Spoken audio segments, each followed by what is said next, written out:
before I introduce our guest, I want to address a couple housekeeping items. We're going to go through a little bit of a Q&A and have a nice conversation on the topic, but we're going to address as many questions as we can. So be sure to use the Q&A tab over on the right-hand side to submit any questions you might. And if you really like a question that was submitted, you can hit it with the up arrow just to vote it as a priority so we see it a little bit higher. And then just chat away. We're going to have a conversation. We want everybody to be part of it as best as they can. So use that chat function. You can chat people on the side or the larger group. And I think that pretty much covers it. Oh, the other thing too, you can go to the floor view if you want to see the table, see who else is part of the session. So be sure to utilize that option as well. And if you have any questions, go into the chat. So with that, like I said, I get to talk to a lot of really awesome partners who just do their jobs really well, and have a severe impact on the landscape of youth sports. And one person in particular, Andy Burris, the CEO and founder of 5-Star National, is with us today to talk just a little bit about how he started this organization, where it came from, and how leadership really played a key role in all of the tremendous success that they've had. So let's bring Andy Burris up here. Hey, Andy, I think you are on mute. Oh, perfect. There you are. Hey. How's it going? Thanks for joining.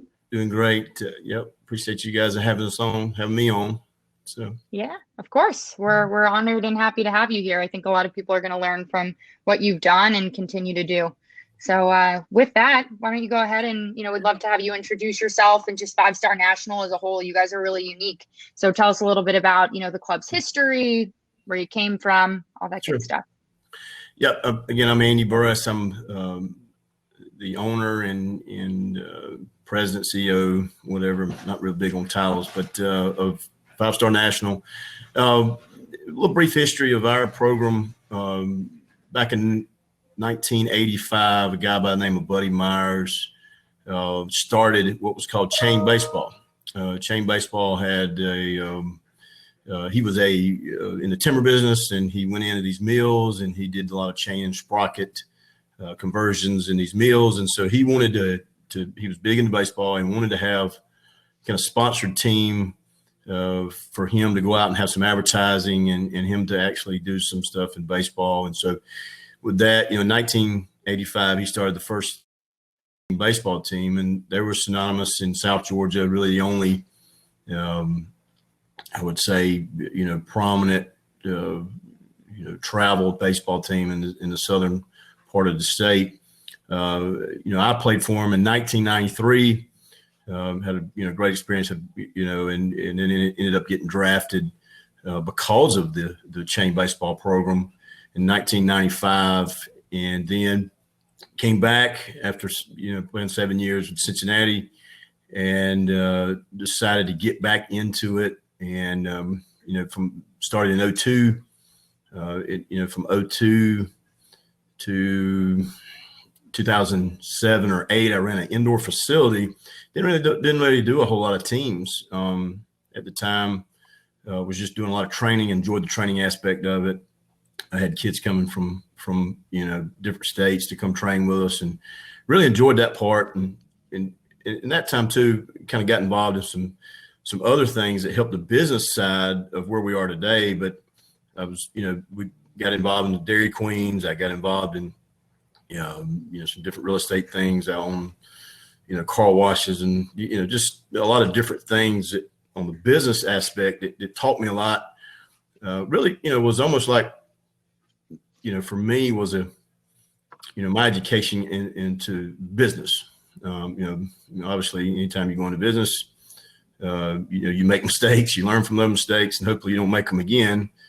And so, we came to, in 2007, Warner Robins, Georgia, won the first ever Little League World Series in this area. And it really put baseball on the map.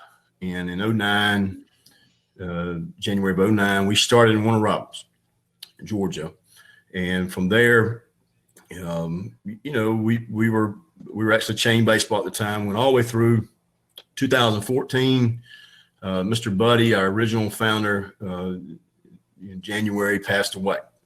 And so we continue with the chain name. At that point in time, we had the Savannah location, we had a Columbus location, Georgia, of course, and then Warner Robins location, and really got involved in the travel side of things. And in 2015, we won our first ever national championship, and 2016, we kind of were at a crossroads where we need to decide, because we had at that point in time, some other people that were involved in the chain baseball name. We had to make a decision whether we were going to continue to be chain baseball, which was a very tough decision for us. We had, of course, obviously I had played for chain baseball. They had, actually took me to an event that the Red Scouts saw me, and they actually came back and drafted me in 95. And so I was very heartbroken about the decision to make, but there was a really good youth program down in Jacksonville, Jacksonville, Florida area. It was called the 5-Star Tigers. And the 5-Star Tigers were very prominent in the youth side. When I say youth, I mean, I say youth, I mean, I'll refer to that as 14 and under. We refer to our high school program as 15 years old and up, freshmen, sophomore, juniors, and seniors. So they were very, very prominent youth organizations. So we decided that we would take on that 5-Star name. And in 2015, we had about 10 high school teams and probably 30 youth teams, really just 5 years ago. And so from that point, again, the winning the national championships kind of helped us put us on the map. And now, as we sit here today, I was just looking over some numbers. I mean, we have about 1,200 high school players and about 2,500 youth players across the really Midwest, back east. We haven't expanded out to the West Coast as of yet. Some opportunities out there for us, but we just haven't gone there yet. So, that's a brief history of kind of where we are. Obviously, like I said, we are the largest youth baseball program in the country on any level when it comes to the travel side of things. And we've done it in a very short period of time. And again, it's happened fast, but we've had a lot of good growth. Yeah, it's beyond impressive, and it's been fun to watch. I think we've been working together directly a little over 2 years at this point. So much of that growth. I remember you coming on, and I was still felt like I was new. It was like my first year in, and it was like, oh, this huge organization, 5-Star National. I remember going into work early with the seller to help get it across the finish line. And I've been working with you guys ever since. And it's been a blast to watch. And, given those stats that you just spoke about, just seeing how you're at over 1,200 youth, 2,500, high schoolers, and just all of the success of them going and playing in college and even in the big leagues, success is obviously a theme. So how would you just say your leadership style, how that translates? You guys have a unique model. You're all over the place. How do you set that precedent in what your leadership style is? Well, and I think in any business, any thing that you're doing, when I was young, I always tried to put always wanted to learn from guys that knew. And still to this day, I want to learn from guys or people, it'd be guys, but people that are maybe doing it better than I am, or maybe doing something that's being more productive, maybe being just more successful. And so when I was younger, I had a little grass cutting business, and a good mentor of mine, he told me, and I never forgot, he said, so people want to see who they're giving their money to.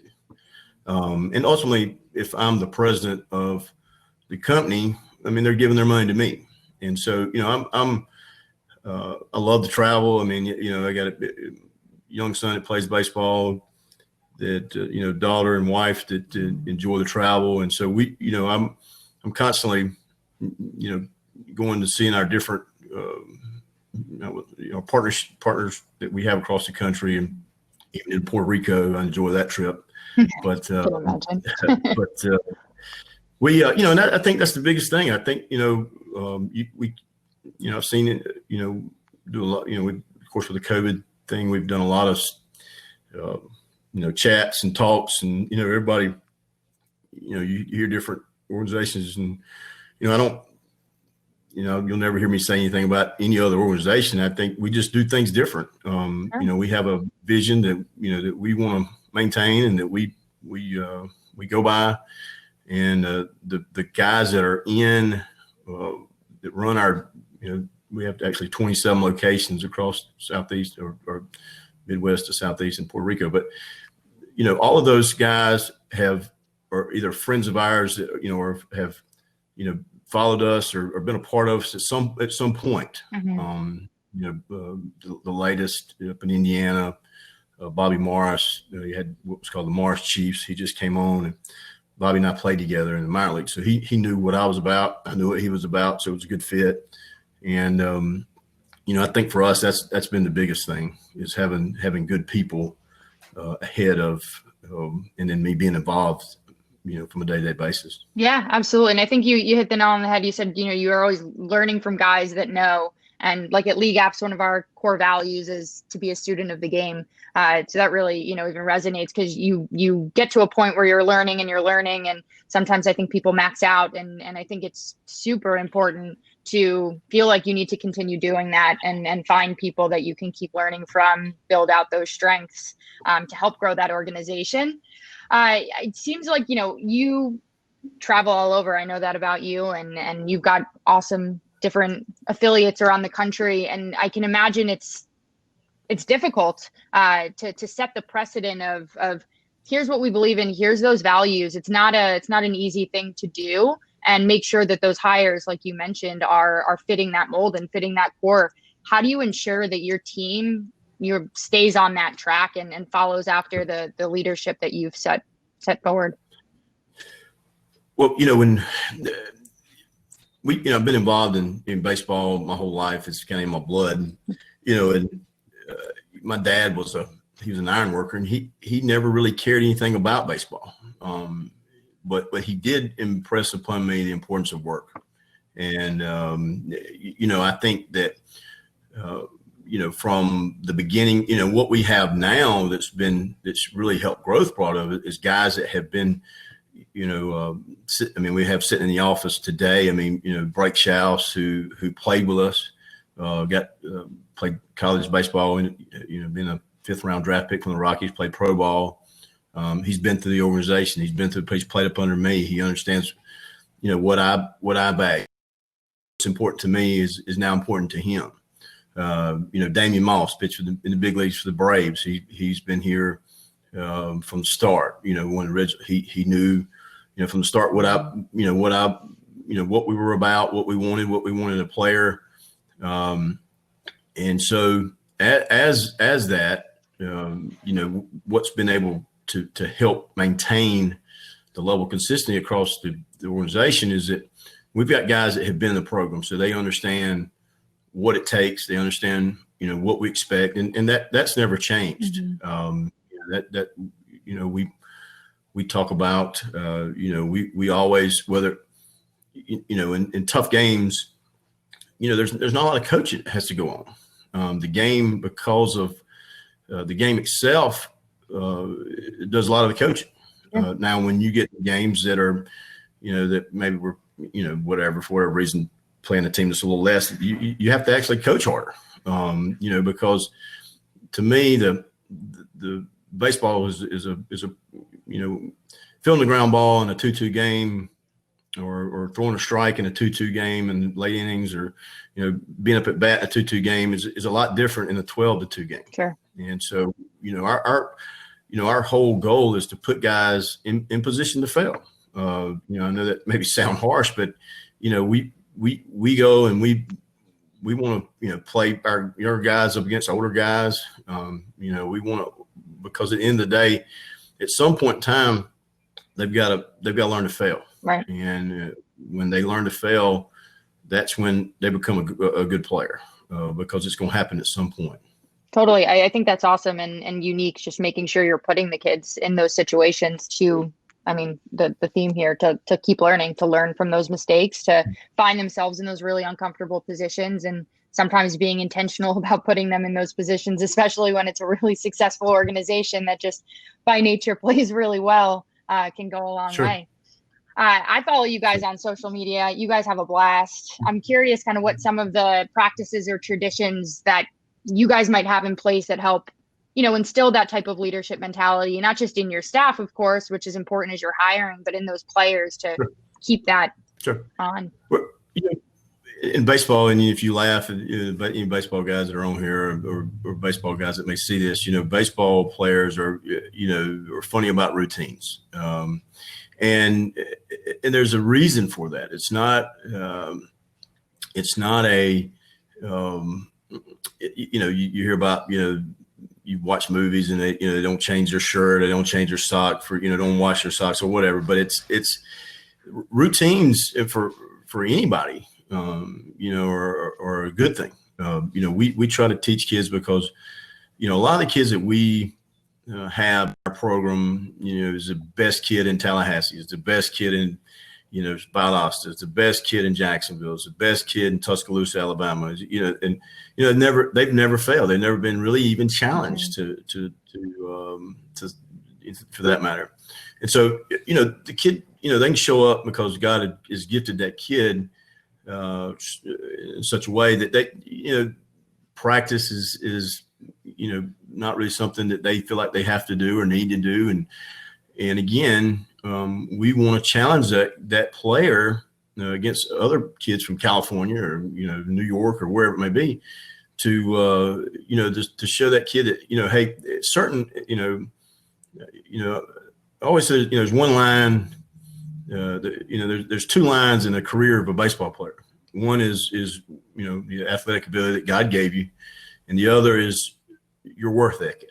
And when those meet, you're the best player that you're ever going to be. And for some players, that happens in high school. For some players, it happens in college, and for some players, it happens after 15 years in the big leagues. And so, what our biggest thing for us is as a organization is to teach kids routines, how to be consistent. Baseball is a very monotonous sport. You're doing the same thing over and over and over and over and over again every day. And you have to learn to the mental capacity of what, how to be a great player. And that's one thing we enjoy as an organization because, it's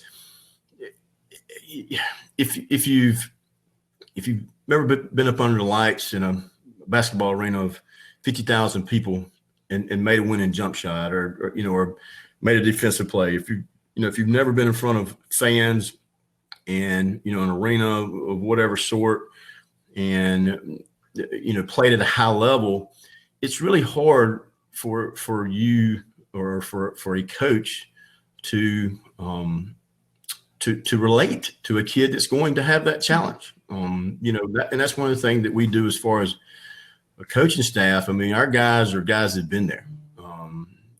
They have been upon those lights. They have, you talk about playing in college is a different thing than playing in high school and a different thing in playing in pro ball, a different playing in the minor leagues. I mean, everything's there's different aspects. I mean, when you get drafted, everybody, the Braves, I mean, big here, everybody thinks about playing at SunTrust Field. Well, it's a long way away, So, for us is being able to, say, okay, here's what's next. You're not going to SunTrust Field. Nobody's polishing your shoes. You're going to have to take your bags and, it's going to suck and, you're going to have to work through it. And, for us, I think that's why our guys have it's a two-part, if you're a hiring firm or you're hiring guys and you always hire guys from a certain firm because when they come, they're ready to work and they're ready to help contribute to the team. And so, you have a tendency to continue to go back there, especially if guys have been successful. So, we everybody has guys that for some reason or another don't, may not make it. But, our guys, for the most part, when they get to college or, they get to pro ball, there's not any problems, right. Because they've been taught kind of the process and the routine, so to speak, of what to do to be successful. And so I think that's one thing that has kind of had bred, it's kind of a double, bred success, is that when we as a program have kids that go and play at a high level and they're successful, that coach is a lot more likely to call us back and say, hey, you got any more guys like this guy? You got any more guys like that guy? And we can say, well, this guy, I'll take it. And a lot of times it doesn't. That carries more weight than what they can. Anybody can walk on the field and see if a kid can play. That didn't take. But what coaches have a tough time with, and what coaches want to see, is guys that can maintain it through 80 games in college, and then being able to do schoolwork and be able to manage the off the field stuff. And so I think that's where we've probably been the most successful, is being able to relate back to that college coach exactly what kind of kid. Yeah, build character outside of just performance on the field. How are you acting on and off? Mentally tough and keeping them grounded. I can imagine that's tough. Yeah. Yes, it is. But when it's ingrained in your culture, I'm sure it becomes the expectation, and you have people leading the charge there. That's awesome. Just to switch gears just a little bit, curious, just, you've been working with league apps and obviously I'm on that side of things, and something I know we prioritize as a company is just true partnership, outside of just saying, hey, here's technology, I hope it does something nice for you, support your goals and whatnot. And, just curious how we've been able to support you as a leader. We want to make sure the technology enables you to be on the field, do everything that you just outlined, and save time on the back end. Right. Well, again, I think it goes back to the original thing, that why we're successful. You guys are, accessible. You obviously, we got a bunch of baseball guys here that are not in any way, shape, or form connected to a computer, or a lot of times we don't know how to turn the thing on. Y'all had to talk me through how to do this computer thing here. I was in your shoes too. Yeah. But for us, again, it's been, if we have a question, just being able to get it answered, to be able to, some things, very few things, but if there was something that we couldn't do, you just said, hey, we can't do that. And so we're going to find another way. And that's what's been, for us has been good. Obviously it's helped me be able to grow, just being able to, keep up with, profit loss, all that kind of good stuff. But from a platform standpoint, as far as what you guys do, I think it's great. I know there's a lot of other programs out there that use it and are happy with it too. But I know for us is, it's been really good. Financially, it's not that expensive. Two is that, again, the customer support, I think, you guys are accessible if we have an issue and we need to have it answered in a timely manner. You guys have been good about that. That's music to my ears. Thank you, Andy. So, one of the final questions, just what advice do you have for other organizations when it comes to them developing their leadership style and becoming leaders to help, create that environment? Sure. I think, everybody's different. The way things are done in South Georgia is different than the way they're done in Atlanta, the way different they're done, Charlotte, different in Puerto Rico. The culture is different. Each, what somebody wants in Texas is not necessarily what somebody wants in Puerto Rico, or vice versa. I'm from South Georgia. It's like going back in time. We it's love going hunting, and you go out west, and it's like seeing one of those old cities out west. It's what South Georgia is like. I spent some time out in California, and it seems like California has stuff. It seemed like 2 years before we get it back this way, and it's just because obviously the culture and how advanced they are when it comes to the certain things. But for us, and what I could say to any organization is that in any aspect is that it's when we started. I think we talked about it. When I bought the Dairy Queens, I knew nothing about Dairy Queens. I went to Dairy Queen school up in Minneapolis, Minnesota, and made ice cream. Dairy Queen school? And threw it in the 50.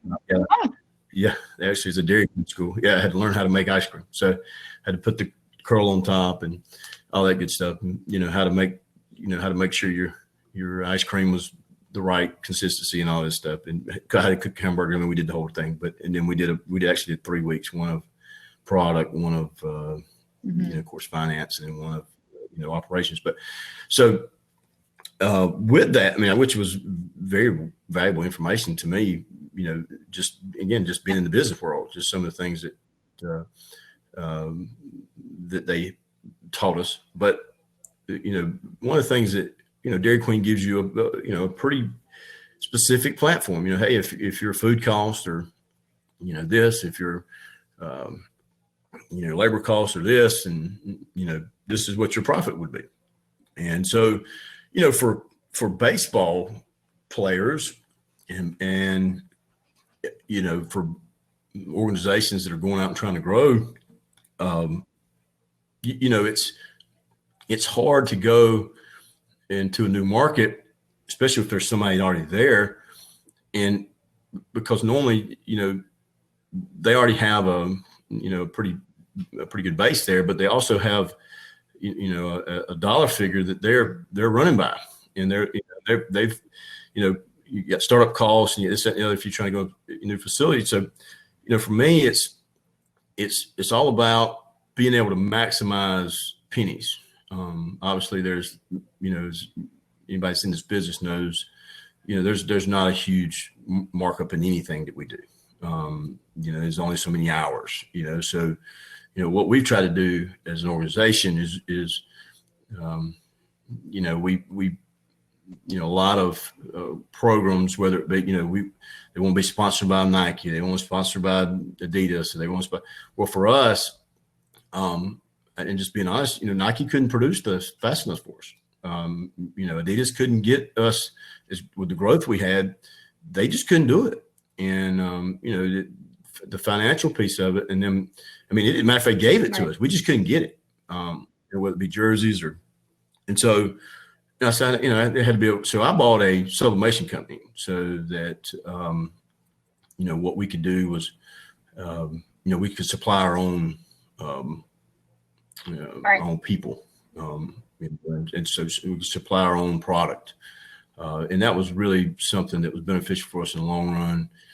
We have several other organizations that actually buy from us, which has been very beneficial, and it's a really good. Again, it's just most of the sublimation when we start talking about jerseys and this that thing. Most of the sublimation stuff for most of the bigger companies are done overseas because it's cheaper, and so they're so they can. Their profit margins, they can sell things cheaper and do things. Obviously it's just supply and demand. But for us, the supply part of it was a bigger part than the profit part of it. And so we've got a huge sublimation operation. We do everything on our own. That way we can supply our own our own stuff. And so we never really we were with. Of course, every year, because we're so large, everybody comes to us and goes, "Hey, we want you to be, we'll give you this." And but y'all can't, you can't supply us. And so, which is kind of crazy, but they just couldn't. And so that's been one of the biggest things for us as an organization is I bought software that actually some of the bigger brands use. I actually bought rights to use that software, which, allowed us to create our own stores and do certain things. So that's been, probably for us and anybody that's again been in this baseball industry and understands the turnaround of uniforms, and especially 18, 19, 17 really care. He just wants to go play, but you got a 12U team. Mama wants him to look good. So he's out there without it. He's the only one out there without it. It don't matter how good he played. Nobody's happy. Good. So the kids not happy. Yeah. So that's been one of the, probably us, but just in general is every place we've gone, certain things that we are not going to not going to bend on, but for the most part, our mold is molded different ways each place we go, and so some of the places have indoor facilities, which poses a different issue. Some of our other places are more driven towards they're not worried about money, they're more worried about exposure, and so that's something that we can do. So again, I just think it's each individual location within just a small set of rules has to be totally. And I think that's something that really helps set you guys apart, having your top level culture and leadership skills that trickle down to the whole organization, while still acknowledging that every affiliate that comes on board has their own special part of themselves that they can keep, and you want to continue to encourage and help them continue to thrive in what they're really good at and continue to make them better. That's awesome. Cool. Well, let me take a quick second. Does anybody have any questions we want to throw in the chat? There's another League Apps related question about helping in the various programs, how League Apps has helped in the various programs in the conference enhance the good leadership traits exhibited. I know you spoke on that a little bit, but if you have anything else to add there. Yeah, I mean, for us, I'm going back to the Dairy Queen. I mean, they knew by how many hamburger buns that you bought each week, what your gross sales should be, which is I can walk in a ballpark if we're doing, again, just been doing this for 20 years. I know, who bought uniforms. I know, who paid for what. And I know that's, not ultimately what we're there for, but I can get that Snapchat. I can get that snap of a picture of is this a club that we may, want to bring on? They're always it's, again, going back to, things I learned at early age is that, I can sit at home and break even. Now if I want to go buy a boat and spend money and, I want to go buy a beach house and spend my money and that's, some people won't do that. I don't. I enjoy the baseball field. That to me is where I get my relaxation and take it to Puerto Rico. I don't play golf. Is that how you go? Yeah, that's right. So, it's to me, I mean, people ask me all the time, man, you don't get tired of being on the baseball field. I'm going, how could you get tired of being on the baseball field?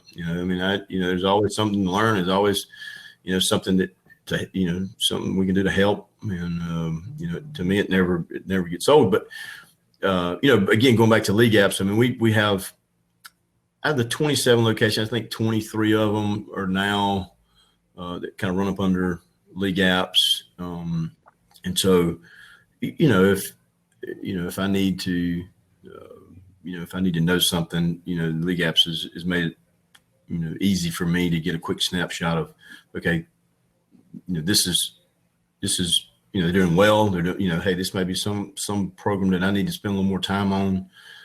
They don't seem to be doing as well.